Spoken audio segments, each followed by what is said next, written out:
Topei 30 dias de relacionamento aberto. Dia 15 mudou tudo. Pessoal, eu sou o José, 34 anos, casado há 8 anos com a Lelinda, também 34, aqui do Ceará. Preciso desabafar porque minha vida virou de cabeça para baixo e eu não sei mais o que fazer. Vou contar tudo desde o começo porque vocês não vão acreditar no que aconteceu. Sempre tivemos um casamento normal, sabe? Daqueles que todo mundo acha bonito. Trabalhamos juntos, construímos nossa casa, temos 2 cachorros que amamos como filhos. A Lelinda é dentista e eu sou engenheiro civil. A gente sempre se deu super bem, viajava junto, tinha nossos momentos. Eu achava que estava tudo perfeito. Mas aí, há uns 2 meses, a Lelinda começou a ficar estranha. Passava muito tempo no celular, sorrindo para a tela. Quando eu perguntava o que era, ela dizia que era só as amigas do grupo da faculdade. Beleza, confiei.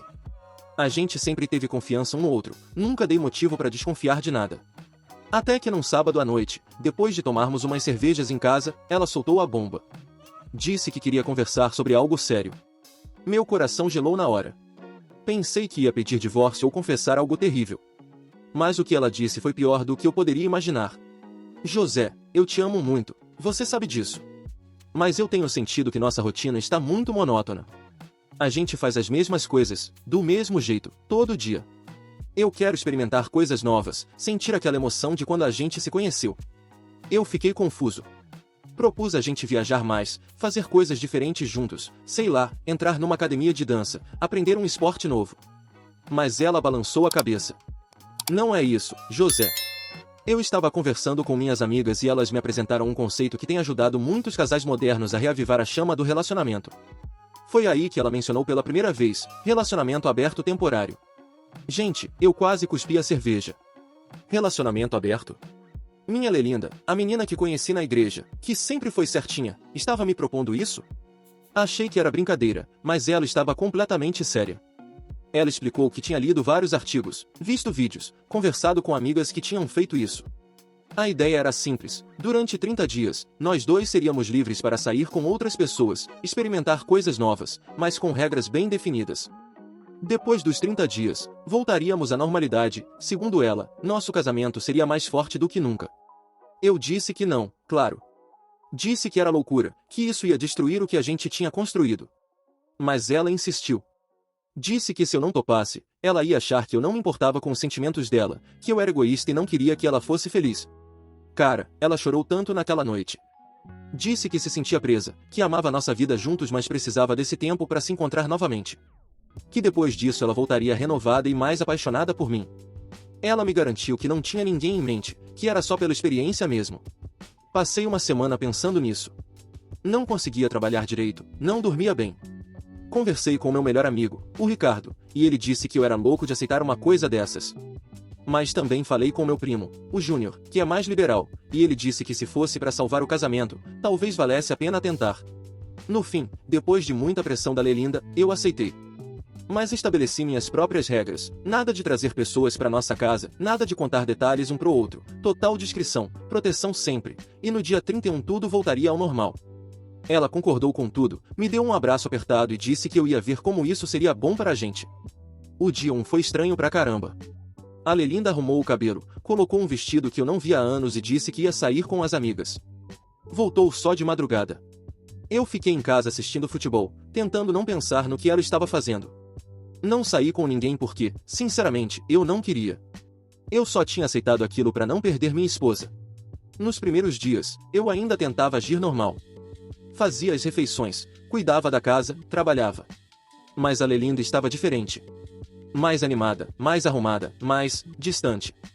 Ela chegava tarde, saía cedo, estava sempre no telefone. Quando eu tentava conversar, ela dizia que estava aproveitando a experiência e que eu deveria fazer o mesmo. No dia 5, meu amigo Ricardo me arrastou para um bar. Disse que eu precisava sair de casa, conhecer gente nova, aproveitar que tinha essa liberdade.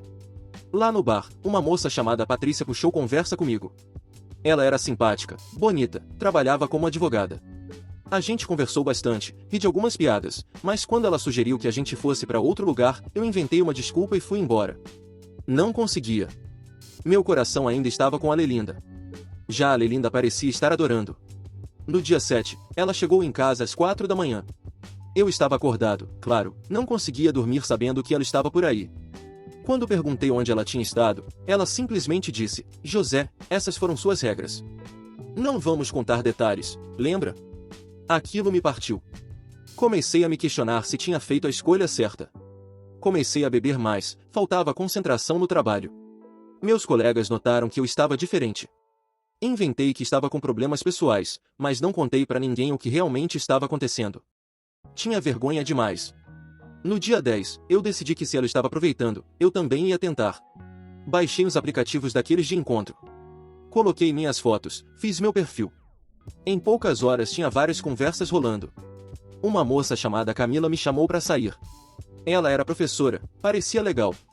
Marcamos num restaurante. O encontro foi bom, a gente conversou sobre viagens, sobre trabalho, sobre a vida. Mas o tempo todo eu me sentia culpado. Mesmo com a permissão da Lelinda, parecia que eu estava traindo. No final da noite, quando a Camila tentou me beijar, eu dei um beijo rápido e saí correndo com uma desculpa esfarrapada. Cheguei em casa me sentindo péssimo. A Lelinda estava no sofá, vendo TV, perguntou como tinha sido. Eu disse que tinha sido legal, só para não parecer o único trouxa ali. Ela sorriu e disse: que bom, amor. Você merece ser feliz também. Mas eu não estava feliz. Estava miserável. No dia 12, as coisas pioraram. A Lelinda começou a receber flores no consultório dela. Quando chegou em casa com o buquê, eu perguntei quem tinha mandado. Ela deu de ombros e disse: alguém que conheci. É fofo, né? Fofo?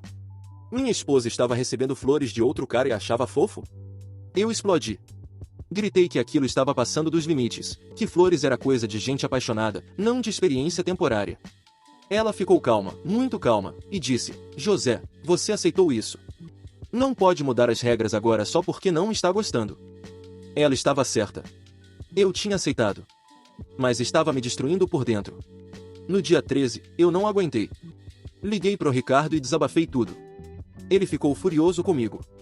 Disse que eu era um idiota de ter aceitado aquilo, que era óbvio que ela já tinha alguém em mente quando propôs, que eu estava sendo usado. Disse para eu colocar um ponto final naquilo antes que fosse tarde demais. Mas eu ainda tinha esperança. Faltavam 17 dias. Talvez depois desse período ela percebesse que o que a gente tinha era especial e voltasse para mim de verdade. No dia 14, saí com a Camila de novo. Ela tinha sido compreensiva sobre minha fuga do primeiro encontro e quis me dar uma segunda chance. Dessa vez fomos ao cinema. Durante o filme, ela segurou minha mão. Eu deixei, tentando sentir algo, qualquer coisa. Mas só conseguia pensar na Lelinda. Onde ela estava? Com quem? O que estava fazendo? Quando o filme acabou, a Camila me convidou para ir na casa dela. Disse que não esperava nada, só queria conversar num lugar mais tranquilo. Eu aceitei, talvez porque queria parar de pensar, talvez porque queria me vingar de alguma forma. Na casa dela, a gente conversou sobre coisas aleatórias. Ela percebeu que eu estava distante e perguntou se eu tinha namorada. Eu disse que era complicado. Ela riu e disse que sempre era complicado. Então ela me beijou. E dessa vez eu não fugi. Mas enquanto a beijava, lágrimas desciam pelo meu rosto. Ela parou, preocupada, e perguntou o que tinha acontecido. Eu desabei. Contei tudo para ela. Sobre a Lelinda, sobre os 30 dias, sobre como eu estava me sentindo miserável. A Camila me abraçou e disse algo que ficou na minha cabeça: José, alguém que te ama de verdade nunca te colocaria numa situação dessas. Você precisa acordar. Voltei para casa às 2 da manhã. A Lelinda ainda não tinha chegado. Fiquei na sala esperando, bebendo uísque. Ela chegou às 5 da manhã, cantarolando baixinho, com um sorriso no rosto. Quando me viu na sala, o sorriso sumiu. José, você não dormiu? Como eu vou dormir, Lelinda? Como? Ela suspirou. Você saiu também. Saiu ontem e hoje. Não tem moral para me cobrar nada. Eu não estou cobrando. Eu só quero entender. Você ainda me ama? Ela ficou em silêncio por um tempo longo. Tempo demais. Então disse: claro que eu te amo, José. Você é meu marido. Mas a forma como ela falou não me convenceu. Parecia automático, sem sentimento. E aí chegou o dia 15. O dia que mudou absolutamente tudo. Era um sábado. Eu tinha combinado de jogar futebol com os amigos de manhã. A Lelinda disse que ia ficar em casa organizando umas coisas. Saí por volta das 8 horas. O jogo estava marcado para começar às 9 horas, mas quando chegamos no campo, descobrimos que tinha sido alagado pela chuva da noite anterior. Cancelamos e eu voltei para casa. Eram 9h30 quando coloquei a chave na porta. Ouvi vozes vindo da sala. Vozes e risos. Pensei que fosse a TV, mas quando abri a porta completamente, o que eu vi me destruiu. A Lelinda estava no nosso sofá. O nosso sofá. Aquele que a gente tinha escolhido junto, onde a gente assistia filme abraçadinho. E ela não estava sozinha. Tinha um cara lá. Um cara que eu conhecia. Era o Marcelo. O Marcelo que era meu colega de trabalho. O Marcelo que tinha ido no nosso casamento. O Marcelo que tinha jantado na nossa casa mês passado. Eles estavam sentados muito próximos, ele com a mão na cintura dela, sorrindo. Quando me viram, os dois ficaram pálidos. José. A Lelinda se levantou num pulo. Você não ia jogar bola? Cancelaram, eu disse, com a voz estranhamente calma. Olhei para o Marcelo. Sério, cara? Sério? Ele teve a decência de parecer envergonhado. José, eu posso explicar. Explicar o quê? Que você está saindo com minha esposa. Na minha casa? No meu sofá. A Lelinda se colocou entre nós. José, calma. Você aceitou os 30 dias. Você também está saindo com gente. Mas eu não trouxe ninguém para nossa casa. Eu gritei, perdendo a compostura. E não é com meu colega de trabalho. A regra era não trazer pessoas para cá para dormir, ela disse, com uma frieza que eu nunca tinha visto. A gente só estava conversando. Conversando? Com a mão dele na sua cintura? Vocês me acham idiota. Marcelo se levantou. Olha, José, eu vou indo. A gente pode conversar depois. Você vai ficar longe da minha esposa e da minha casa. Ele saiu correndo. Eu e a Lelinda ficamos ali, nos encarando. E foi naquele momento que tudo fez sentido. As flores, os sorrisos, a empolgação dela com os 30 dias.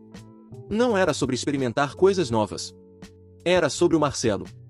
Tinha sido sobre ele desde o começo. Quanto tempo? Eu perguntei. O quê? Quanto tempo vocês estão juntos? Isso começou antes dos 30 dias, não foi? Ela desviou o olhar. E aquele desvio me disse tudo. Responde, Lelinda. Ela começou a chorar. Eu não planejei isso, José. Aconteceu. Ele me entendia, me fazia sentir especial. A gente começou a conversar no café da empresa. Você lembra que fui fazer aquele clareamento dental no pessoal da sua firma mês passado? Foi lá que começou. A gente só conversava, eu juro. Mas aí foi ficando mais forte e eu não sabia o que fazer. Eu te amo, José, mas... Mas você ama ele também, eu terminei a frase por ela. Ela chorou mais. Eu não sei o que eu sinto. Estou confusa. Por isso propus os 30 dias. Achei que se a gente tivesse esse tempo, eu conseguiria entender meus sentimentos. Eu senti meu mundo desmoronar. Tudo tinha sido uma mentira. Uma desculpa para ela poder ficar com ele sem culpa. E eu, como um idiota, tinha aceitado. Então eu sou o quê? Um teste? Uma opção reserva enquanto você decide se quer ficar com ele. Não é assim, José. É exatamente assim, Lelinda. Você me manipulou. Me fez aceitar essa loucura sabendo que já tinha ele. E ainda teve a audácia de trazer ele para nossa casa. Eu peguei minhas chaves e minha carteira. Precisava sair dali antes de fazer algo que me arrependesse. Onde você vai? Ela perguntou, ainda chorando. Qualquer lugar que não seja aqui. Dirigi sem destino por horas. Parei num posto, sentei num banco e chorei como não chorava desde que meu pai morreu. Liguei pro Ricardo e contei tudo. Ele veio me buscar, me levou para a casa dele. Nos dias seguintes, fiquei na casa do Ricardo. A Lelinda me mandava mensagens sem parar. Dizia que tinha sido um erro, que estava confusa, que me amava, que queria conversar. Eu ignorava todas. No dia 18, ela apareceu na casa do Ricardo. Bateu na porta, implorou para eu falar com ela. O Ricardo queria expulsá-la, mas eu aceitei conversar. A gente sentou no quintal dele. José, eu estraguei tudo. Eu sei disso. Eu fui egoísta, fui idiota. Mas eu te amo de verdade. O Marcelo foi só uma confusão da minha cabeça. Eu terminei com ele. Bloqueei ele de tudo. Eu quero você, quero nossa vida de volta. Você acha que é assim tão fácil, Lelinda? Você destruiu 8 anos de confiança. Como é que eu vou acreditar em você de novo? Eu vou provar. Pelo tempo que for necessário. Eu vou reconquistar sua confiança. Cancela os 30 dias, volta pra casa, a gente recomeça. Eu queria acreditar nela. Juro que queria. Mas algo dentro de mim tinha quebrado. Eu preciso de tempo, foi tudo que consegui dizer. Ela concordou, chorando, e foi embora. Fiquei mais uma semana na casa do Ricardo. Nesse tempo, fiz muita terapia online, conversei com minha família, sem contar tudo, só disse que estávamos tendo problemas, refleti muito sobre o que eu queria. Também conversei mais com a Camila. Ela tinha se tornado uma amiga, alguém que me ouvia sem julgar. A gente saía para caminhar, para tomar café, sempre como amigos. Ela dizia que eu merecia alguém que me valorizasse, que não me colocasse em situações humilhantes. No dia 25, voltei para casa. A Lelinda estava lá, esperando. A casa estava impecável, tinha até jantar pronto. Ela tinha os olhos inchados de tanto chorar. Eu pensei que você não ia mais voltar, ela disse. Eu moro aqui. Ainda. A palavra ainda ficou pendurada no ar entre nós. Nos dias seguintes, tentamos uma rotina. Mas não era a mesma coisa. Eu dormia no quarto de hóspedes. A gente mal conversava. Ela tentava puxar assunto, mas eu só respondia com monossílabos. No dia 30, o último dia do acordo, a Lelinda fez um jantar especial. Colocou velas, música, tudo que ela achava que ia me reconquistar. Acabou, José. Os 30 dias acabaram. Agora a gente pode voltar ao normal. Eu olhei para ela e percebi que nunca mais ia existir normal pra gente. Aquela Lelinda que eu conhecia, que eu amava, não existia mais. Ou talvez nunca tivesse existido de verdade. Não existe mais normal para nós, Lelinda. Não diz isso. A gente pode superar isso. Casais superam coisas piores. Casais que querem superar, sim. Mas eu não sei se eu quero. Ela começou a chorar de novo. Você vai me deixar? É isso. Eu não sei o que eu vou fazer ainda. Mas sei que não consigo te olhar do mesmo jeito. Cada vez que eu olho para você, eu vejo você com ele. Na nossa casa. No nosso sofá. E lembro que você me manipulou para conseguir isso. Foi um erro. As pessoas erram. Erros acontecem uma vez, Lelinda. Você planejou isso. Propôs os 30 dias sabendo que já tinha ele. Isso não é erro, é escolha. Fui pro quarto de hóspedes e tranquei a porta. Ouvi ela chorando na sala por horas. Estamos agora no dia 35. Ainda estou na casa, mas praticamente não nos falamos. Marquei consulta com um advogado para a semana que vem. Não para pedir divórcio necessariamente, mas para entender meus direitos, para saber qual caminho seguir. A Lelinda está desesperada. Ontem ela disse que vai fazer terapia, que vai mudar, que vai fazer tudo o que for preciso. Mas como confiar em alguém que quebrou minha confiança de forma tão calculada? O pior é que ainda sinto algo por ela. 8 anos não se apagam assim. Mas não sei se é amor ou apenas costume. Não sei se consigo perdoar. Não sei se quero perdoar. Meus amigos estão divididos. O Ricardo acha que eu devo terminar imediatamente. Meu primo Júnior acha que eu devo dar uma chance, que todo relacionamento tem crises. Minha mãe, que descobriu parte da história, diz que casamento é para sempre e que eu devo lutar. Mas eu estou cansado de lutar. Cansado de sofrer. Cansado de me sentir insuficiente. A Camila me disse ontem que independente do que eu decidir, ela vai estar lá como amiga. E é estranho porque eu sinto mais conexão com alguém que conheci há menos de um mês do que com a mulher com quem passei 8 anos da minha vida. Então é isso, pessoal. Topei 30 dias de relacionamento aberto para salvar meu casamento e acabei descobrindo que não tinha casamento para salvar. Descobri que fui manipulado, usado, traído de uma forma que nem imaginava ser possível. Agora estou aqui, numa encruzilhada. Perdoo e tento reconstruir? Ou aceito que acabou e sigo em frente? Vocês que já passaram por algo parecido, o que fariam no meu lugar? Tem volta depois de uma coisa dessas? Dá para confiar de novo? Porque eu honestamente não sei. E estou exausto de tentar descobrir sozinho.